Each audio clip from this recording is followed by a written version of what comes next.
Hola a todos, bienvenidos a este video en donde vamos a desarrollar un ejemplo para el trazado y definición de los accesorios o elementos de una conducción aplicado a un sistema de acueducto.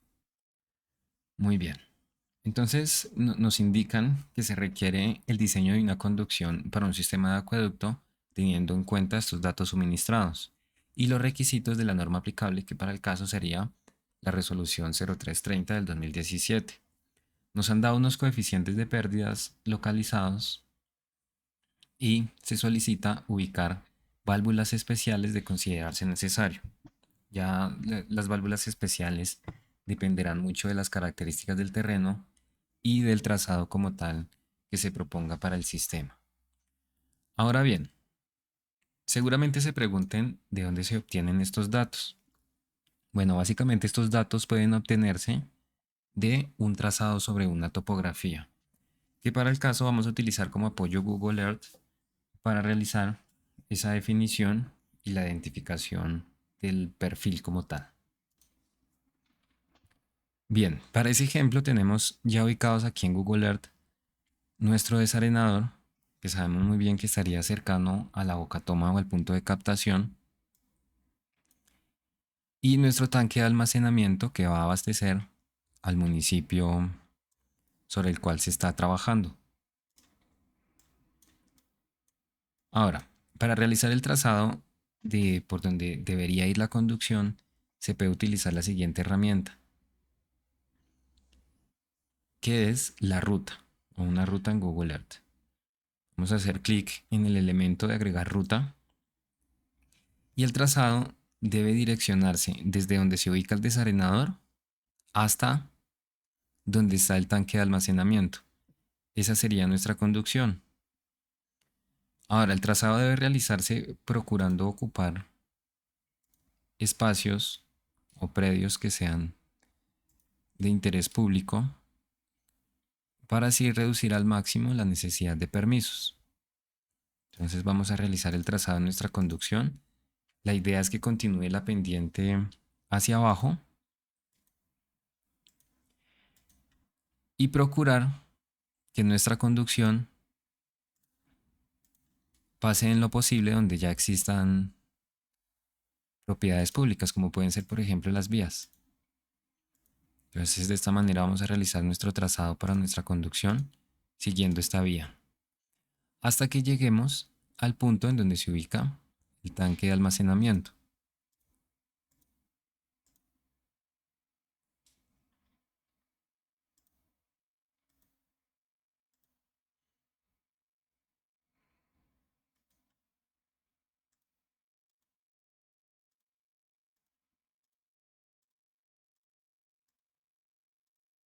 Y así continuamos el trazado hasta completar la ruta.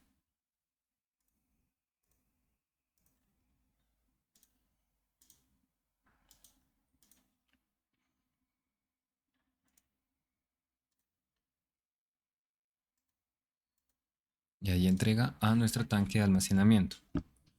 Una vez hemos completado este paso, es necesario asignarle un nombre a esta ruta. Por ejemplo, para el caso sería la conducción. Y podemos agregar algunas propiedades a dicha ruta. Por ejemplo, yo le asignaré un color azul y una anchura o espesor de línea mayor para que se pueda apreciar. Muy bien, aquí la tenemos. Entonces ya con eso se tiene el trazado de nuestra conducción, que es la tubería que conecta el desarenador hasta el tanque de almacenamiento. Ese sería como nuestro primer paso. Ahora, para extraer la información sobre el perfil, que son las abscisas y las cotas, podemos revisar aquí donde se ha creado el elemento de conducción y en propiedades nos va a mostrar el perfil de elevación. Entonces el acceso es el siguiente, clic derecho, mostrar perfil de elevación. Y aquí en la parte inferior, por tanto, se nos va a mostrar el perfil de la conducción. En este caso tenemos una conducción que va bajando continuamente hasta el punto de entrega. Eso es algo fundamental para el trazado. Es importante que durante el trazado resultante ninguno de los puntos que conforman la conducción luego de su inicio adquiera o quede situado en una posición superior a la del punto de inicio. Dado que si tuviéramos un punto o alguna parte de la conducción que supera el punto inicial, esa conducción eventualmente va a presentar problemas de presiones negativas o de interrupción del flujo, dado que conforme ascendemos en altitud se va perdiendo la energía. Muy bien. Ahora, para extraer la información, aquí nos podemos dar cuenta que al situarnos sobre la conducción surgen unos puntos relevantes, claramente el punto inicial y el punto final. Y así, en la medida que nos vamos desplazando sobre este perfil, se muestra una información. En esta parte, en la parte superior, aparece una etiqueta que muestra la altitud de ese punto. 2.854 metros sobre el nivel del mar. Y en la parte inferior se muestra una distancia acumulada con respecto al inicio. Todas estas distancias que se aprecian en la parte inferior son acumuladas con respecto al inicio. Muy bien. Ahora, ¿qué puntos tomamos nosotros? Bueno, básicamente vamos a tomar aquellos puntos representativos en donde se experimenten cambios significativos en la conducción. Por ejemplo, esta zona, aquí se aprecia un cambio de la pendiente significativo. En esta zona hay una interrupción. Por aquí en este punto hay cada cierta distancia, al menos tomar puntos cada 500 metros. Este punto también es relevante, esta parte que baja vuelve a subir y así el perfil de Google Earth nos va mostrando continuamente parejas de datos, una altitud y una abscisa, que es la distancia acumulada con respecto al inicio. Por ejemplo, aquí en este caso es 2.93 kilómetros, lo cual se puede representar en notación de abscisas como K2 más 930 kilómetros. Muy bien, y este sería el dato de la altitud. También en la parte superior podemos apreciar que se ubica una flecha. Es importante considerar esos puntos donde hay cambios de dirección. Eso es algo importante. Y así nos desplazamos sobre el perfil hasta construir completamente la base de datos de información. ¿Qué vendría siendo básicamente esto que tenemos aquí mostrado en pantalla? Ahora, ¿cómo trabajamos sobre esta información? Como lo veníamos revisando, en Google Earth se nos muestra una distancia acumulada con respecto al inicio. El ejemplo fue 2.300 kilómetros o 2.3 kilómetros. Eso debe representarse así en notación de abscisa. Es un tipo de notación muy utilizado para todo lo que se denominan obras lineales, como son tuberías, vías, puentes, rutas, entre otras definiciones de ese tipo. Todo lo que se considere lineal. Un río también puede representarse así, un canal, una vía férrea, entre otras. Bien, pero ¿qué representa eso? Bueno, básicamente eso representa lo siguiente. Si yo tengo ejemplo acá el nodo 5, que me indica K2 más 700, nos muestra la distancia acumulada desde el inicio del tramo que está siendo estudiado, donde estos 700 muestra los metros acumulados, recuerden siempre desde el inicio,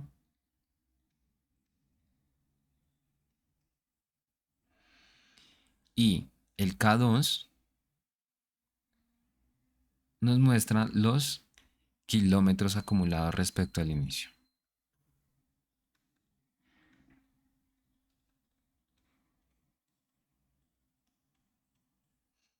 Ambos respecto al inicio.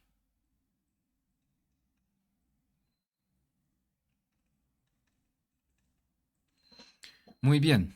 Por tanto, para ese ejemplo, tendríamos nosotros, si es K2, son 2 kilómetros más 700 metros. A su vez, 2 kilómetros son 2000 metros por conversión de unidades y más 700 metros, tendríamos un resultado de 2700 metros. Bien, y eso, como lo mencionamos, representa la distancia acumulada desde el inicio para ese punto o su posición. Ahora bien, con eso podemos convertir toda esta información a metros con respecto al inicio para continuar con los cálculos.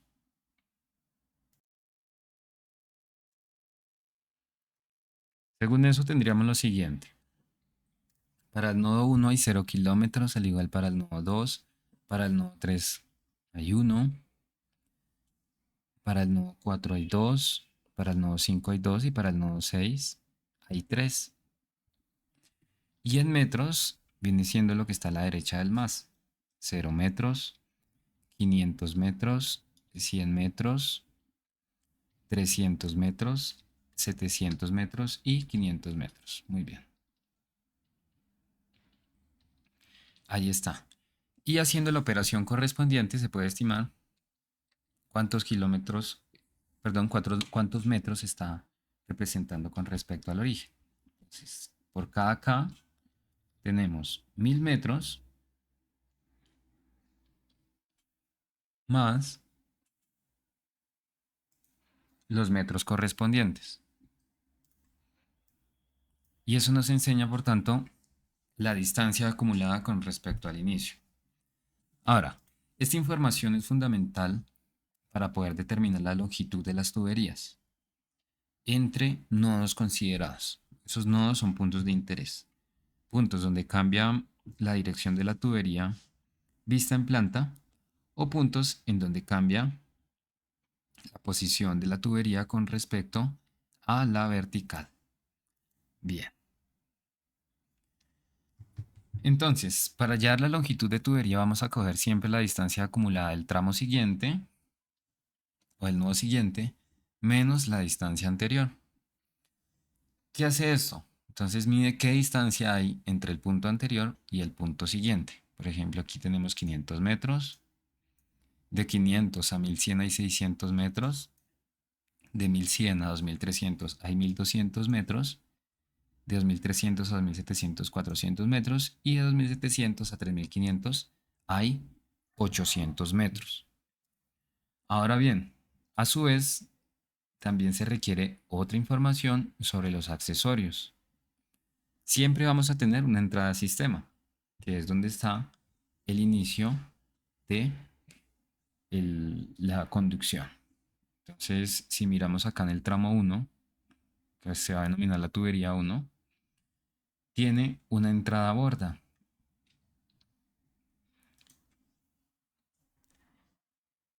Y hay una salida de tubo, que es la salida del sistema, una en el tramo 2.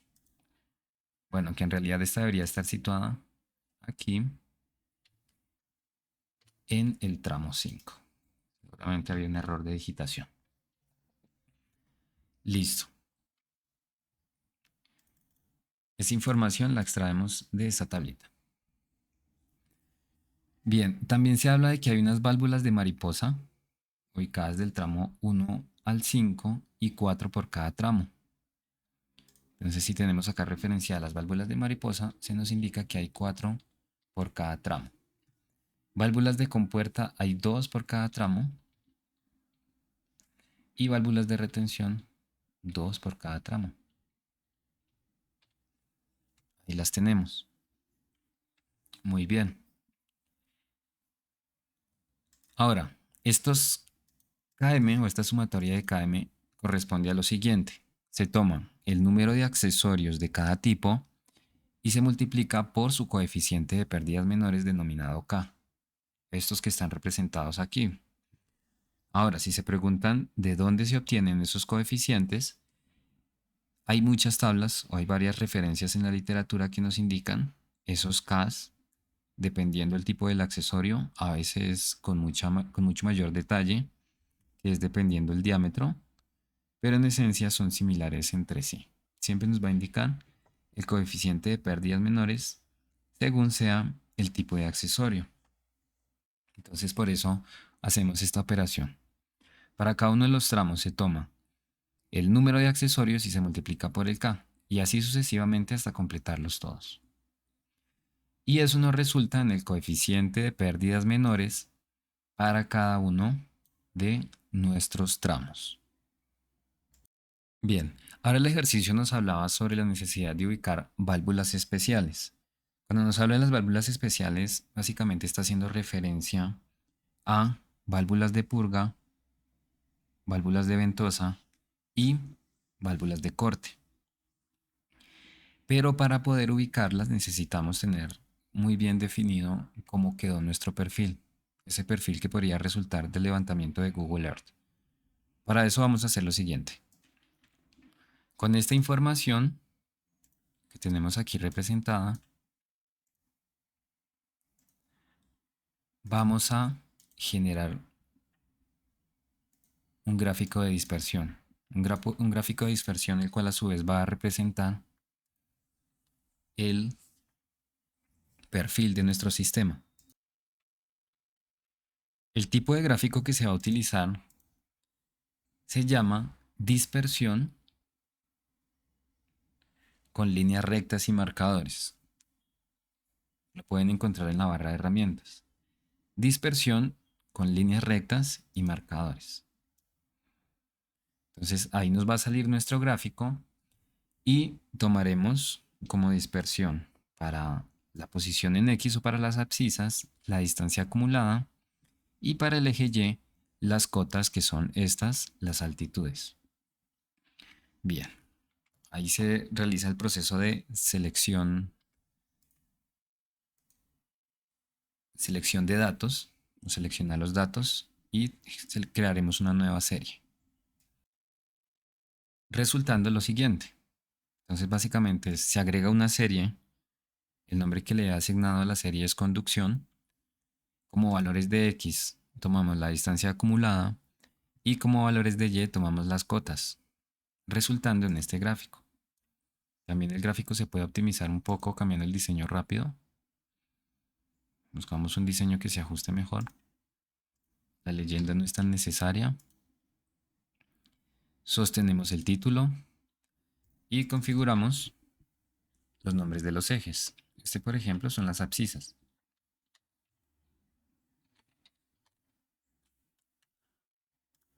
Y aquí tenemos nosotros la altitud. Altitud. Muy bien.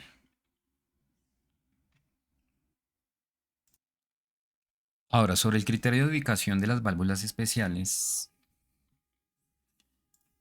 debemos utilizar la normativa de referencia. Por ejemplo, tenemos lo siguiente, las válvulas de purga. Se dice que son válvulas que se instalan lateralmente en todos los puntos bajos del trazado para permitir el retiro o la salida de los sedimentos que se nos van acumulando gradualmente en nuestra conducción. ¿Por qué? Porque sabemos que los sedimentos tienen mayor densidad que el agua, entonces tienden a sedimentarse en el agua y quedar depositados en los puntos más bajos. Por esa razón se ubican en esos puntos. Entonces ya sabríamos dónde ubicar las válvulas de purga. Para eso utilizaré la forma de flecha.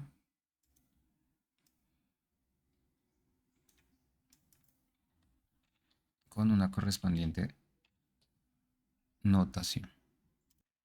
Muy bien, quedando de esta manera. Nuestras válvulas de purga se ubican en las partes más bajas del sistema.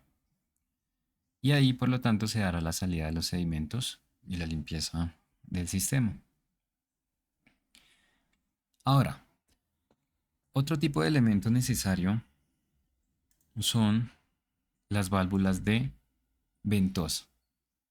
Contrariamente a las válvulas de purga, las válvulas de ventosa se ubican en los puntos más altos. ¿Por qué? Porque estas tienden a controlar dos cosas, las presiones negativas y la acumulación del aire. Y estos dos básicamente se dan en los puntos más altos de nuestra conducción. Por tanto, irían en los puntos más elevados del trazado de la conducción. Y este sería el ejemplo. Vemos cómo nuestras válvulas de ventosa quedan ubicadas en los puntos más altos. Es aquí el caso. Ahora, puede que surja la pregunta de si es necesario colocar válvula ventosa al inicio de la conducción. En realidad no es tan necesario porque en ese punto es donde se incorpora el agua desde el desarenador hacia el sistema y ahí tenemos salidas de aire. Lo mismo pasa con las válvulas de purga. La válvula de purga al final de la conducción no es tan necesaria porque ahí tenemos ya la salida del sistema, donde se podría hacer la evacuación de los sólidos o los sedimentos que puedan irse acumulando en el mismo. Entonces, para el caso de esta conducción, tendríamos únicamente ese tipo de válvulas. Finalmente, otro tipo de válvulas que se sugieren son las válvulas de corte. Estas válvulas de corte deben estar ubicadas siempre al comienzo y al final de la conducción para poder suspender su servicio en caso de alguna necesidad de mantenimiento, alguna reparación o en caso también de racionar el agua en el sistema. Esa sería entonces nuestra referencia. Bien, así estaría nuestra primera válvula de corte. Debe haber una al inicio y otra al final. Y según se nos indicaba, debe haber también como máximo una válvula de corte cada 1000 metros. Entonces van a quedar espaciadas cada 1000 metros, a los 1000, a los 2000 o a los 3000. O en este caso, que la longitud de la conducción no queda en un valor cerrado de miles, se puede tomar la distancia o la longitud total de la conducción, dividirla en 1000 y ahí nos indicaría cada cuánto ubicarla o cuántas válvulas ubicar. Y ya según eso la repartimos. Listo. Entonces ya con esto completaríamos nosotros nuestro perfil de conducción. Completamos también la ubicación de las denominadas válvulas especiales. Ya tenemos también claro cómo obtener la información para construir este perfil y como tal poder realizar el diseño de la conducción. Y el siguiente paso sería responder a la solicitud completa del ejercicio, que es realizar el diseño como tal. El diseño en sí consiste en determinar el diámetro de la tubería. Y para eso una medida fácil es realizarla mediante modelación con EPANET, en donde se carga toda esta información que analizamos y se procede a correr el modelo para garantizar unas condiciones óptimas. Bien, y eso sería todo. Muchas gracias por su atención.